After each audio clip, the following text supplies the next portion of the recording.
ओम नमः शिवाय। ओम नमः भगवते रुद्राय। नमः शिव शक्ति नमो नमः। मैं विपिन खन्ना आप सभी को प्रणाम करता हूँ। दोस्तों, आज जो मैं विषय लेके आया हूँ, कल हमने एक विषय पे चर्चा की थी कि आओ भगवान को खोजें। मुझे कल के वीडियो के बाद ऐसा लगा कि मुझे ये पूर्ण नहीं लगी, मुझे अधूरापन लगा कुछ। तभी मैंने आज ये वीडियो बनाने की कोशिश और चेष्टा कर रहा हूँ। क्यों? क्योंकि भगवान को खोजने के लिए हमें कहीं जाने की जरूरत नहीं है। वो स्वतः ही हमसे संपर्क करते रहते हैं। हमारा ही तत्व, मैंने आपको समझाया कि जिन 5 तत्वों द्वारा ईश्वर की संरचना है, भगवान की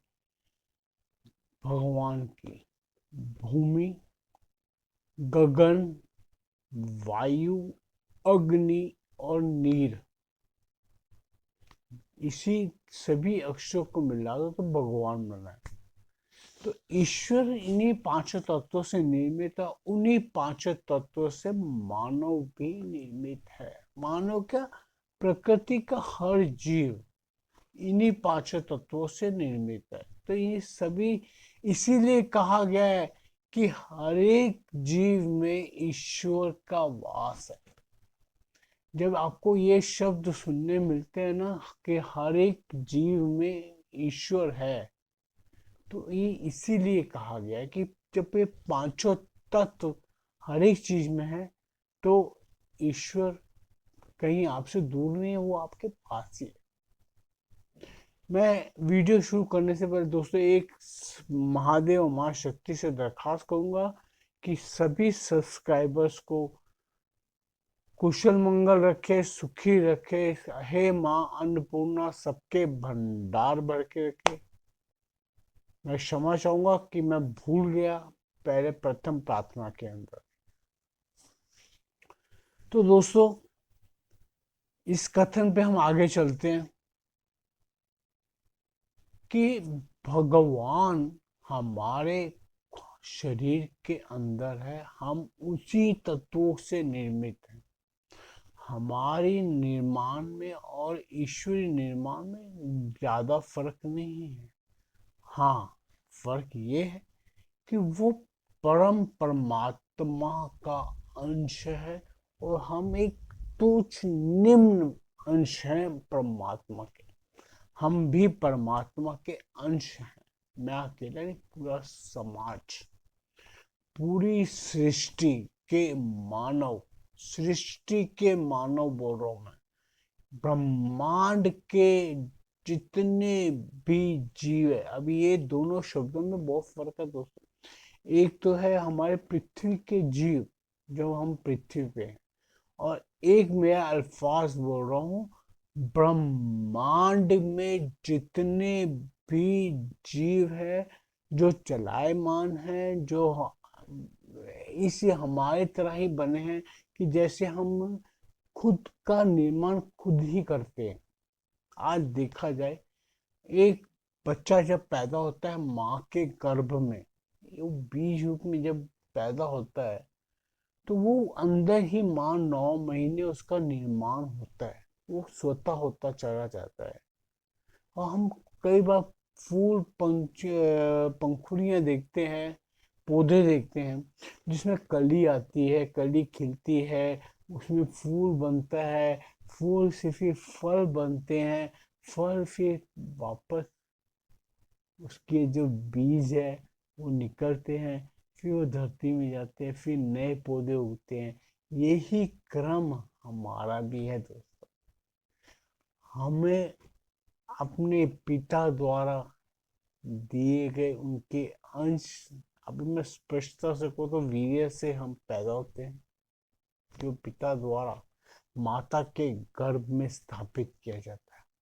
हम उसी से पैदा होते हैं, फिर बड़े भी होते हैं, फिर हम भी जो है, हम भी वही कार्य करते हैं, फिर नव निर्माण करते रहते हैं। इसी तरह प्रकृति भी करती रहती है। इसीलिए माता और पिता को सर्वश्रेष्ठ माना गया है, भगवान का अंश माना गया है।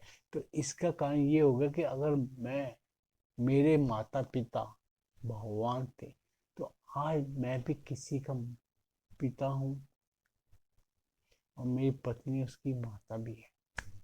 ये क्रम चलता जा रहा है। हम कोई दूर प्रकृति से दूर नहीं है, हम ही ईश्वर के तत्व हैं।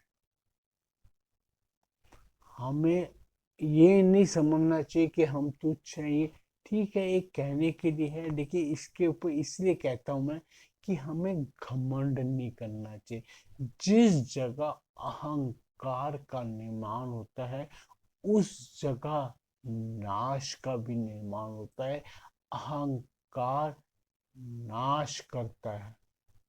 रावण ने अहंकार किया था। रावण बहुत ज्ञानी था, बहुत समझदार था।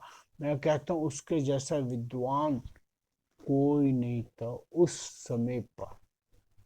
इतना सर्वश्रेष्ठ ज्ञानी था कि उसने सभी देवताओं के अपने वश में किया हुआ था। अग्नि क्या, यमराज है, यमराज तो उसके बिस्तर, वो पलंग के ऊपर बांध के रखा हुआ था उसने पायदान के साथ। इतना ताकतवर था। आज कोई कुछ कर सकता है? और उसी रावण को जलाते हैं। क्या दिमाग! तो दोस्तों, मैं आगे चलता हूँ, इस कथन पे आगे चलते हैं। अब इसका मेरा कहने का अभिप्राय क्यों था? क्योंकि हम ईश्वरी तत्व से बने, हम भी भगवान के अंश हैं। आज हमें कहीं भटकने की जरूरत नहीं है। हम कोई मंदिरों में जाके घंटियां बजा के भगवान को परेशान कर नहीं, हम एक समाज का निर्माण करते हैं। मंदिर हमारी ये है कि हमारे समाज की नींव है। आजकल तो नहीं, पहले मंदिर ही बैंक का काम करते थे। लोग, किसान बैंक मंदिरों से दान लेते थे, मंदिरों से ऋण ऋण लेते थे, लोन लेते थे, उसी से खेती करते थे। जब फसल बन जाती थी, फसल पक जाती थी, फसल उसमें से 50% फसल बेच देते थे मार्केट में। 25% फसल अपनी खुद के खाने के लिए रखते थे। और जो वो 25% फसल बचती थी, वो मंदिर को दान में नहीं देते थे। वो मंदिर को जो ऋण लिया है, ऋण के समेत कर्जा उतार देते थे मंदिरों को। इसी तरह हमारा पूरा सिस्टम हिंदुस्तान का चलता था। इतनी सही सिस्टम था। तो मंदिर हमारे बैंकों का भी काम करते थे। इसीलिए मंदिरों की अहमियत हमारे हिंदू सनातन समाज में है। अब मैं आपको बताता हूँ कि हमारे जो अंदर हमारा ईश्वर है। अब आप ईश्वर के, जिसको परमेश्वर बोलो, परमात्मा बोलो, अंतरात्मा बोलो, जो मर्जी कह लो, एक जो शक्ति है, जैसे शिव कह लो, विष्णु कह लो, कृष्ण, राम, जिस नाम से पुकारना पुकारो, पर शक्ति वो एक ही है। मैं शिव कहूंगा, हो सकता है आप विष्णु को पूछते हैं, हो सकता है आप ब्रह्मा को पूछते हो, माँ शक्ति को पूछते हो, श्री कृष्ण को पूछो, श्री राम को पूछो। पर उसके लिए आपको सबसे प्रथम कार्य ये करना पड़ेगा कि उनके नामों का उच्चारण करना पड़ेगा। अब सबसे आसान भक्ति की मैं विधि बता रहा हूं आपको सामने से, जो मैंने अपने जीवन का में बहुत कुछ पाया। मैं आपको क्लियर हो, मुझे कभी किसी चीज के लिए भागना नहीं पड़ा।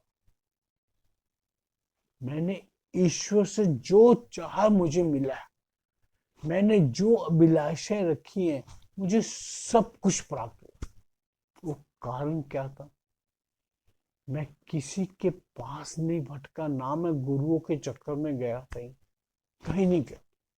मेरी अंतर आत्मा ने, जो मेरे को परमात्मा का हुक्म मिलता, हो सकता है मुझे परमात्मा ने शायद इसीलिए निर्धारित किया था कि ये कार्य मुझे धरती पे जाके करना है। मैं आया भी शायद इसीलिए।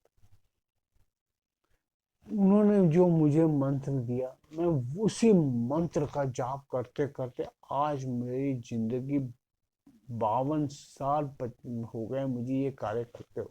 52 ईयर्स तो कम नहीं होते। मैं अपनी 10 से 11 साल की उम्र से ये करता आ रहा। और एक मैंने अपने इष्ट, जबकि आपको मैं बता अपने कथन में बता भी चुका कि मुझे प्रथम बार माँ शक्ति ने ही इस और प्रेरित किया था, लेकिन माँ शक्ति के द्वारा प्रेरित करने पे भक्ति के अंदर, और मेरा ट्रैक चल पड़ा महादेव के पास। क्योंकि मुझे हर जगह पे एक ही चीज मिली कि हर एक ईश्वर, हर एक देवता ने महादेव की पूजन की है, महादेव से शक्तियां प्राप्त की हैं। वो कोई भी हो, आप कोई भी पुराण पढ़ लो, कोई भी अपना वेद पढ़ लो, वेद पाठ करो, उपनिषद पढ़ लो, जितना भी करना कर लो, जितने भी ज्ञान अर्जित करने कर लो। यहाँ तक भगवत गीता में भगवान श्री कृष्ण ने भी एक ही वर्ड का है, एक ही शब्द का है कि मैं ही ईश्वर हूँ। तो जब भगवान शिव विष्णु स्वरूप में है, तो विष्णु जी बोलेंगे मैं ही सर्वश्रेष्ठ हूँ, मैं ही शिव हूँ, मैं ही ब्रह्मा हूँ, मैं ही शक्ति हूँ, सभी स्वरूप में मैं ही मैं हूँ। जब वो शिव के स्वरूप में आते हैं तो वो कहते हैं मैं ही मैं हूँ। यही दोस्तों फर्क है, और कोई फर्क नहीं है। कोई भी देवता नहीं अलग अलग है। हाँ, वो सब एक ही है, सिर्फ स्वरूप बदल गए हैं। अब आपको एक और आसान तरीका बताता हूँ। आज मैं अपने आप पे ले रहा हूँ, मैं अपनी पत्नी का पति हूँ, अपने माँ बाप का बेटा हूँ, मैं अपनी बहनों का भाई हूँ, अपनी संतानों का, बच्चों का मैं पिता हूँ। वो तो मैं वही ना, विपन खन्ना। ये आप सब अपने अपने ऊपर सोच के देख लीजिए, आप सब भी यही है। तो मैं कहाँ से अलग हो गया? मैं तो अगर पिता हूँगा तो बोलूंगा मैं ही पिता हूँ, मैं ही वो हूँ। तो मैं पत्नी के पास जाऊंगा मैं ही पति हूँ, तो मैं अपना जिक्र यही करूंगा, लेकिन मैं हूँ तो विपन खन्ना ना। बस यही फर्क। वो परम शक्ति जो है, वो ही शिव है। वो ही अर्ध नर नारीश्वर के रूप में शिव शक्ति है। वो ही विष्णु के रूप में नर और नारायण भी है। नर नारायण है, हर हरि है, हरि हर है, हर हरि है। इन शब्दों का आप करेंगे विश्लेषण तो आपको सब समझ आ जाए। और वही हरि राम का अवतार लेते हैं, राम का अवतार लेते हैं, वही हरि कृष्ण का अवतार लेते हैं। हरि तो वही है। तो मैं फिर बोलता सीधे शिव ही हरि है, हरि ही शिव है। तो हरि ही शिव हो गए, राम ही शिव हो गए, शिव ही राम हो गए। और राम रूप में भगवान अपना ही पूजन शिव रूप के करते हैं। यही दोस्तों खिचड़ी बनाई हुई है, ईश्वर ने लोगों को उलझाया हुआ है। यही माया है, इसी माया को समझना पड़ता है। अब आपको एक चीज में मेन पॉइंट पे आता हूँ कि क्या करना था। आप एक ईश्वर को पकड़ लो जिसे आपका हृदय, आपका मन, आपकी आत्मा आपको आवाज मारे। आप राम जी को पूछो तो सारा दिन राम राम राम जपो, श्री राम जपो। और श्री राम जपोगे तो राम अकेले नहीं है, उनकी शक्ति भी साथ में है। तो सिया राम जपो दोस्तों। मैं आपको जो चीज समझा रहा हूँ, ये यही कारण है कि अगर आप वो मंत्र के रूप में जपोगे तो उसका आप पे इतना प्रभाव पड़ेगा, आप अपने अंदर स्वतः ही बदलाव देखते चले जाओगे। आपका खुद के अंदर इतना बदलाव आ जाएगा कि आपको कहीं भटकने की जरूरत नहीं है। हमारे अंदर ही ईश्वर बैठा है, उसकी स्तुति करो। अपने वो स्तुति सिवाय मंत्रों के कहीं नहीं मिलती। आप 100 भजन गा लो, करो जो कर लो, सब कुछ कर लो, मंदिरों के माथे टेक लो, सर रगड़ लो, आप धन संपत्ति के पीछे क्या भागोगे? आपके अंदर ही सब कुछ है। जिसने मुंह दिया वो खाना भी देगा, जिसने पेट दिया वो अन्न देगा ही देगा यार, उसके सिवा कुछ नहीं वो कर सकता। ज्यादा से ज्यादा क्या करेगा? मर जाएंगे, फिर नवा जन्म मिलेगा। तभी तो मैं बोलता हूँ कि इंसान जो भी है, कोई भी बंदा कभी भी नहीं मरता, आत्मा कहीं नहीं जाती। जब आत्मा परमात्मा है, परमात्मा अमर है, तो मैं भी अमर हूँ। मैं तो खुद बता, मेरा शरीर मर सकता, शरीर तो ऐसे है कि जैसे मैं अभी एक कुर्ता छोड़ दूँ, उतार के रख दूंगा, तो नई टी शर्ट पहन लूंगा, तो मेरे को क्या नया हो गया? नहीं, वही है। आत्मा तो अंदर वही है, काम तो उसने वही करना है दोस्तों। आप इस दुख में दुखी मत हो कि मेरे पास कुछ नहीं है, क्योंकि कोई भी जीव को, मैं बोलूं मैं बाप होकर अपने बच्चों को पालता नहीं यार, मेरे पास तो हिम्मत होती तो बात ही क्या थी। मैंने तो कई बार अपने जीवन काल में ये चीज भी अनुभव की है कि कहाँ से धन संपत्ति, धन कहाँ से इकट्ठा होता है, कहाँ से आता है, कहाँ चला जाता है, खर्च होता जाता है, खर्च कमाते जाते हैं, खर्च करते जाते हैं, कमाते जाते हैं, खर्च करते हैं। तो हमारे पास है क्या? मैं कई बार एक शब्द हमेशा सोचता हूँ, हमेशा अपने अंग, अपने इसके अंदर डाल के रखता हूँ कि मेरा इस धरती पे मेरा क्या है? मेरा घर किसे कहूँ मैं? कौन सा घर मेरा है? कोई भी नहीं है। मेरा जब खुद का मेरा शरीर नहीं, मैं बोलता ये मेरा नहीं है, तो बाकी क्या रह गया मेरा यार? कुछ भी मेरा नहीं है। मेरा शब्द ही गलत है। हमारे पास कुछ नहीं है। शरीर पांचों तत्व है, मरने के बाद अग्नि मिलते ही सारे तत्व अपने अपने स्थान पर चले जाएंगे। रह क्या गई? आत्मा जो निकल गई, आत्मा को तो परमात्मा ले गया, वो कहते हैं ये मेरी है। जब मेरी आत्मा परमात्मा की है तो मेरा पास क्या है? मैं तभी बोलता हूँ इंसान मूर्ख है। इंसान मूर्ख है, सिर्फ मूर्खता के सिवा कोई कुछ नहीं है। ईश्वर ने ऐसे ऐसे मूर्खतापूर्ण कार्य इंसान को दिए हैं कि इंसान सारी जिंदगी धन इकट्ठा करेगा, ये मेरा बेटा, ये मेरी बेटी, मेरी माँ, मेरी पत्नी, एक पत्नी है तो दूसरी औरतों के पीछे पीछे भाग गया। अबे क्या करेगा ले लिया के? ये शरीर की संतुष्टियां हैं, मानसिक संतुष्टियां हैं, शारीरिक संतुष्टियां हैं। आप कहाँ तक सोचोगे?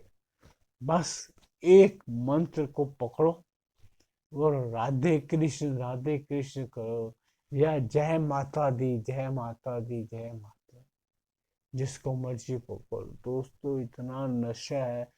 100 शराब के पैग पी लो, उतना नशा नहीं मिलता जितना एक मंत्र जाप के बाद आपकी आंखों में नशा आएगा। ये नशा जिस दिन करना शुरू कर दोगे ना दोस्तों, आपको शराब की जरूरत नहीं पड़ेगी। मदिरा, अफीम, चरस, गांजा, ये सब सब बेकार है। सबसे बड़ा दुनिया का नशा जिसे कहते हैं वो भक्ति है दोस्तों, और ये मंत्र की ताकत। ओम नमः शिवाय जपो, जय श्री राम जपो, सिया राम जपो, राधे कृष्ण जपो, बट जिसको भी जपो एक को जपो, बस, उसके सिवा कोई नहीं।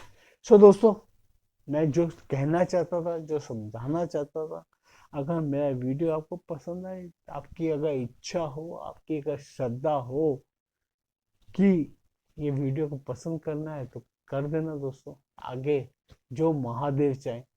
ओम नमः शिवाय।